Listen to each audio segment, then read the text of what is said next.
Hey guys, welcome back to another episode of Growth Paths. Today I have somebody on that I haven't spoken to in a little while, but we actually know each other for a number of years. It's Michal Pastier. Michal Pastier is an unbelievable background. Like my assistant Miranda normally puts together like the bios and everything beforehand, like of people that are coming on. I'm looking at your profile. I remember all of this stuff more or less when I'm looking back at it, but like Michal has won like over 200 awards across Central Eastern Europe for the for the advertising campaigns that he's been involved in. He's notorious. He told me. I remember you telling me this years ago. You're great. Like he's probably one of the best like creative brains that I've ever met, actually. But I remember you telling me at the time. I've got a habit of like starting companies and coming up with all the creative stuff and then handing over the keys to somebody else. And he's done that across a number of different companies, including Zaragoza, GoBigname, Darwin, and the Machines. There are three different agencies that he started himself, along with maybe some other people and one or two of the others, whatever. But and then it's handed over the keys to somebody to run the business for him. Michal is the visionary when it comes to all things creative. Like we used to have and actually when I go back at some of his career as well, we worked together at a company called Exponia, which is now Bloomreach. He was the chief creative director there. And we worked together on some very interesting campaigns. We used to just sit in a room and bash out ideas, if you remember. That was good fun, and we'd come up with super creative things. Some things were complete shit. Some things were not so shit. So, and that doesn't sum up marketing. I don't know what does. But Michal Pastier, welcome, mate. Really glad to have you on. Thank you for having me. Hi, Andy. So look, we were just talking there before you got on. I was like, let's stop talking behind the scenes and let's talk about like let's talk on air a bit. So tell me, like, let's go back a little bit in terms of what you're doing at the moment, what the focus is. So you've obviously set up all these different agencies, and you now work with how many brands across how many different countries? We helped to launch more than 250 brands from scratch, from name, identity, sometimes positioning, even sometimes the campaigns, even the TV commercials. So sometimes only investors will come with idea, and we try to make the idea to the product and launch it. For example, at the moment we are testing some frozen food products in the UK. We were testing like how to grow with barefoot in Germany and in Czech Republic. We are also helping one of the fastest growing businesses in supplement, Jim Beam, how to do the communication in Poland, in Germany. We also launched a TV commercial in the Czech Republic for them. So we are mixing the branding strategy, but also the execution. And yes, I'm an entrepreneur, a serial entrepreneur, but still I like to have like dirty hands. So I'm still working. Like before this meeting, I was writing script for the TV commercial for the Czech bank. And in the morning, we did the naming for our clients. So we don't want to grow with the projects. We want to grow with the focus and bigger projects. So we don't have like a huge amount of clients at the one time. We usually have like maybe 4, 5, but we go deeply and still working. So that's it. That's our approach. And we are in Switzerland, we are in Slovakia, in Czech Republic, but we have clients in Saudi Arabia, for example. Shit, man. Unbelievable. The fun never stops, huh? Yeah. And Saudi Arabia is a great country. I was there for more than a month, like even 2 Christmas. We spent 2 Christmas in Saudi Arabia with the whole family, with the child, with Mirka, with my wife, and we did the road trips around Saudi Arabia. So I seen the pictures, man. I seen the pictures. Saudi Arabia was amazing, like culture and nature and adventures is still there. People are great. So go there and visit before tourists will come. Nice. Yeah, that's a good point. It's a good point. I mean, look, you've been mainly working with B2C brands, right? B2C is your focus, right? Mostly. Mostly. For the commercials and TV commercials, yes, is B2C. But thanks to Exponia and thanks to that other businesses are pure B2B. And also I am in Czech Founders Fund, so I'm also investor, mentor, and there is totally like B2B, a lot of B2B clients and B2B brands. And also GoBigname have like we have multiple B2B brands too. Like we are creating from the scratch. Like now we did B2B SaaS for some engineers in Switzerland or something. So whatever. Cool. I mean, so you're very, very well known personally. So Michal Pastier is a I would say almost a household name, at least in Central Eastern Europe, right? Um, and you just mentioned there something about like getting your hands dirty. You get like before this call, you were putting together a script for Yep. a video that was happening with a Czech bank, right? I know you to be writing advertisements, to be coming up with the creative concept behind them, etc. One of the things that no matter how hard you want to do it, Michal, you will never be able to scale yourself. So how are you handling that? Because everybody knows you. People are going, hey, I want to work with Pastier. I want to work with the Shepherd. By the way, Shepherd is Pastier. Pastier is a Slovak name. In English, it's Shepherd. So, like, how are you managing that? You've been managing it for years? So, like, you must have a way, right? Yeah. Previously, I'm in marketing advertising for 20 years. And funny thing is, I started as a blogger. I was blogging, writing blogs about advertising every day for 8 years.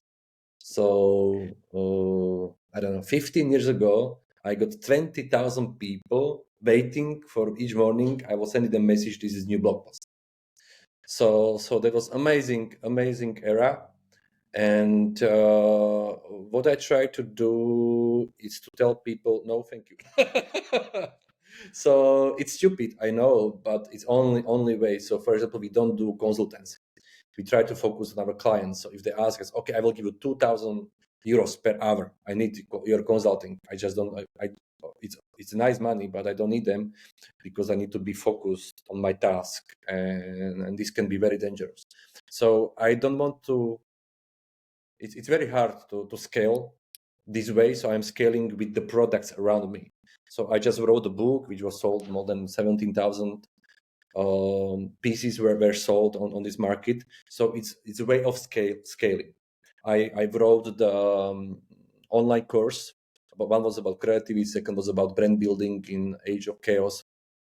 And I don't know, 6,000 people like finished these courses. So we are trying to help entrepreneurs with different kind of projects. And I know four people wrote me after I launched the book, Michael, I need to tell you, I really feel bad, but I create AI copy of you. Like how I bought the book and I took the photo of each page and I created AI or something helper. And four people told me the same shit. Like A Pastier agent. agent. Okay, wish you luck. Wish you luck with that. Wish you luck with that.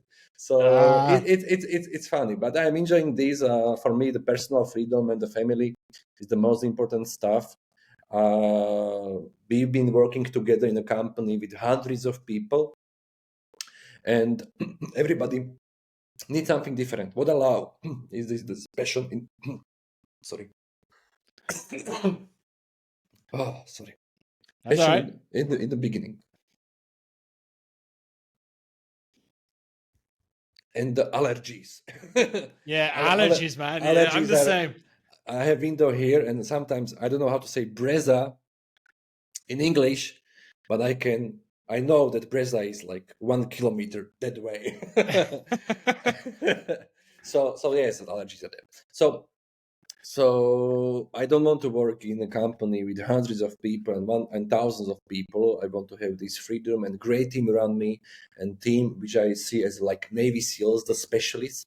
So we don't have a lot of junior positions. We have mostly seniors in most positions, so they can create high value and fast value even on the first meetings with the clients. That's why value matter. Like I'm valuing your time, so we will not have like a lot of workshops. And thanks to that, we did like more than 200 brands, and we have clients. For example, at the moment we have a client. This client have more than 100 million clients, like customers, and we can help them because we did something similar with other client who teach us that. So we can somehow with each meeting with every entrepreneur, we are like smarter and smarter thanks to our projects. I love this. I love this. Yeah. So I don't want to scale this because then I will be not in the meetings. Yeah. And I want to like hear the stories of the fuck ups in the how we were growing together and it was totally bullshit and it was collapsing, and then we hired the sales person and our web shop was down and we hacked this and da, da, da, da. So I love these stories. I love meeting people, and it's good that I know this, and it's good that we as a people know what we love and what we like, and it's good to be transparent with others.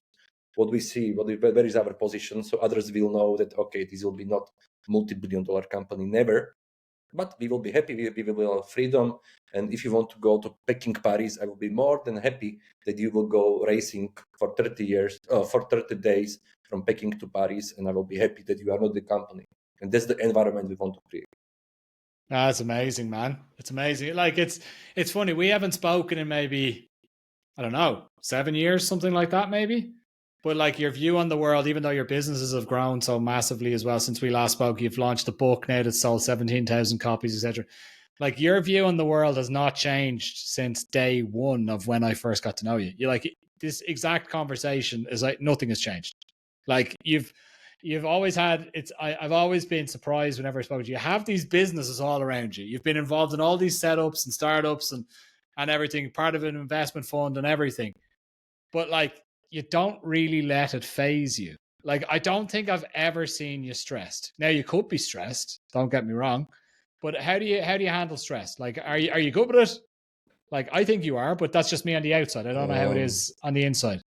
Do you know Robin Sharma, the writer who wrote the author who wrote the monk who sold his Ferrari? Okay. No. It was national bestseller. He sold like 25 million books. And Robin Sharma invited me to be on stage with him. So he's like one of the top in the world. I'm like, oh, okay, Robin Sharma, oh shit. And there was more than 2,300 people like waiting for the motivation talk. And it was Robin Sharma, then was lunch, and that was me. That was me, guy from the marketing. And then you have these 2,300 people who don't give a shit about advertising. Mm-hmm, mm-hmm. They just want to have transformer life, these kind of things I hate. Mm-hmm. And it was like, oh shit, this will be a disaster. This can be like success or total disaster. Yeah. And fuck it, let's go with it. I was invited. It's totally discomfort. I have total discomfort, and only way to like overcome this discomfort is to do this stuff. So I know I will be nervous in the beginning. I know it will be not something I want to continue in my life, but this is something that maybe I can share my story to these people and some will be feel inspired. So I changed the topic because it was just I came from the one of the toughest rally racing in the world. We just finished Sahara Challenge. Sahara Challenge is, if you know Dakar, East Africa, Sahara, or Peking, Paris. Sahara Challenge is 4,200 kilometers in Sahara. You are racing 13 days in Morocco, 9 hours a day like this, in full throttle in the cars from the 70s. And I share this story because we've been like, there was a lot of huge problems on our race. I was racing against the guys who won Dakar. I was racing against the 3 times national rally champion of Great Britain, Chris Mellors, was there. These kind of people, and they asked me, Michael, how many years are you racing? Since Friday. It was true. So it was horrible. It was super tough, even mentally and physically. Physically, it was like you are racing in so speeds, so fast, and in very dangerous environment. We've been robbed, so we've been like from the sides. They broke our car. I was inside the car with my wife, so it was crazy situation. We didn't see what is behind us because our glass and back because was totally destroyed. But I paid like coach before the racing, who is doing the survival situation stuff, and he put like special sticker inside the car, so it will be not penetrable when somebody is going inside the car. and this saved our lives. And and I told the mechanics guys, I need to race, but I can't see behind because I also don't have these side mirrors because it's all Japanese car from the 70s. And the mechanics told me, just don't view to the back. Just look at in front of you. Don't look at the back. Just front of you. Okay, great advice. Thank you. And I share this story with the people that we can overcome the challenges, and nobody's ready. Nobody's ready for anything. You can have great plan, anything, and you are just procrastinating. Sometimes you just need to go. If I know everything about this race, I will never go. I will never go because I didn't check all the things before. It was super hard. But we finished on the third place in the team competition. Shit, man. So it was crazy with my wife. So she survived and she was happy afterwards. I'm sure she was. I'm sure she wasn't too pleased with you at certain stages in that though, for you making her. Shit, man. And I share this story, and then I continue how sometimes that it's okay to be not ready, and it's okay to start things before you know everything and nobody is ready. And this resonated with the audience also of the audience of Robert Sharma. And the feedback was overwhelming. Like it was great. So sometimes you when you have exciting stories which are your stories, then people are reacting. But sometimes what people do, they share stories from the books. They share stories they didn't live.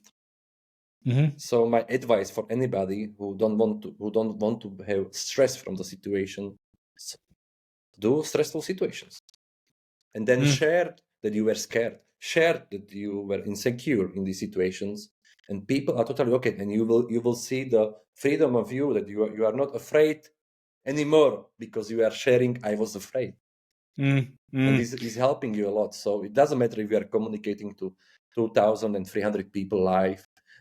Or if you have whatever, or in your business case, like if you are living discomfort situations, in any discomfort situation, this can help you, for example, also in a personal life or a business case. 100%, man. Like I think the most important thing that I've learned personally, just based off what you've said as well, but personally, is if I don't put myself into tough situations, then I'll never be able to handle any tougher situations. Exactly. You know, you'd be surprised at what we can withstand as humans, right? And people always say, like, oh, I don't know how you managed to do X, Y, Z. I was like, well, because I just went and did it. You know, like I was terrified, similar to what you just said there about going on stage, right? And addressing that audience. Of course you were terrified, but you had something you could lean back on where you said, okay, this was another terrifying situation that could probably resonate with these guys. Even being in that terrifying situation, you knew that you might be okay, but you were terrified at the time. If another terrifying situation happens to you in the future, you'll be able to adapt and control that situation a bit better than you did before in the past. But you need to get yourself into these situations. That's the only way that you're going to learn. And I've seen that time and time again. Like I work with a lot of new CMOs or VPs of marketing that need to go in front of like boards, and they're shitting bricks, man. They're soup. They're like the board is going to tear me to shreds, and I don't know what to say, or I'm dealing with a super difficult CEO or a founder or whatever. And I've had my fair share of difficult CEOs, founders, board meetings, whatever, where I've been absolutely torn apart, like torn to shreds, like where I walk out of that meeting, I'm like, oh dear Lord, like Christ, like thank God that's over, but almost in tears at the same time. But now, after going through so many of those different things, I could very easily just walk into any board meeting and be like, hey, this is an XYZ. If people ask me questions, I don't freeze. And if people are being difficult, I don't freeze. I just answer the questions. Fine. But I see it even when I'm talking to new people that are finding themselves into those positions. The only way to deal with them is to continue dealing with them. Exactly. That's the only way, man. The only way. Keep going. Yeah, man. It's the only way. Only way. And one hack is also like when you identify their fears, it's much easier to communicate with somebody else, or when you know what are their fears. And also in marketing communication, the same. Sometimes because people, for example, marketing directors, they want to communicate the benefits, features, this kind of stuff. And the biggest like growth in our campaigns was when we were first step back, let's identify the fears of the target group, what they're afraid of, what is the bottleneck of their decision, why they are not choosing us. So we are not analyzing our existing customers, but fearing what fears of our future customers, and then we directly say these fears in the marketing communication. I will give you an example. Like, idea was how to sell more barefoot. Oh, you can say barefoot is very healthy way of shoes because there is freedom for your feet. And it's okay, but freedom, you can't own the freedom because Nike is owning the freedom. You can't beat the Nike. So we were analyzing the German market, and we realized that the fear of the target group is the people who are not buying the barefoot but the shoes are ugly. I don't want to look like stupid. The shoes are ugly. So our communication said that many years ago, barefoot was ugly. But now, thanks to, for example, Bielenka and scientists behind, they made barefoot, which doesn't look like barefoot. And this opened the wallets of the customers in many countries. So you are directly saying what they told you. They told me, I hate barefoot because it's ugly. And we told them, no, yes, you are right. Barefoot is ugly, but so like using this technique is helping us in different markets to grow faster. And your question from the beginning, B2B versus B2C, what do we see in these 20 years? And many studies, there is no many difference between B2C and B2B communication. We know the fame factor, which is great multiplier. Greatest multiplier is the same in B2B and B2C. When you have famous B2B company, hiring is easier, attracting customers is easier, price sensitivity is lower, and they are same. B2B and B2C are in the end mostly the same. Okay, when there is no AI agent versus AI agent, and you are just script versus script fights, but when humans are involved, then the weight of the communication is always the same. Your brand or company will grow only when you are attracting new customers, when you are not focusing on loyalty. When you are focusing on customer service, you are missing new customers. So these rules are same for B2B or B2C. And there are many rules, like don't target just the hyper targeting. You need to target all buyers in the whole category. Because now only maybe 1% is buying the product, but everybody's fighting for this 1%. Everybody's influencing it. Yeah. But the brand building is about building future buyers. You are building future buyers, and you are preparing future buyers, and that's the good brand building. Also, the like big brands usually are not innovative in product. You can't be like, we need to new innovation. No. Be consistent. But say it the clever way. You can have stupid things, but say it in clever way and be consistent, and the same shit, but always something different. Then we have the Daft Punk. Daft Punk have the same helmet, but it's not the same helmet because once it's transparent, then it's yellow, then it's orange, then it's lights in the eyes, but it's same Daft Punk helmet. So the consistency is crucial, and that's why, for example, even brand codes are so crucial also for B2B companies. Consistency is king, man. That's one thing that a lot of B2B companies get wrong. They think that's a B2C thing, but actually no. You don't need to. You don't need to be boring. Is one thing that you can say to B2B brands, and another thing is consistency is king. Distinctiveness and consistency are like hidden treasures B2B companies are missing. Absolutely, man. On that note, we'll leave it for today. Michal Pastier, thank you so much, mate. It's been a true pleasure speaking with you again, buddy. Where can people find you? Oh, okay. They can try to find me on LinkedIn, and maybe I will reply. I will try to reply, definitely. So it's GoBigname.com, the Darwins.com, and Michal Pastier on LinkedIn or Instagram. We'll share everything, man. We'll put it in the description. Thanks so much for coming on, Pastier. It's been a great pleasure, mate. Take it easy. Thank you very much. Ciao. Cheers, mate. Guys, this has been another episode of Growth Path. Tune in again next week for more great content. Thanks, Michal.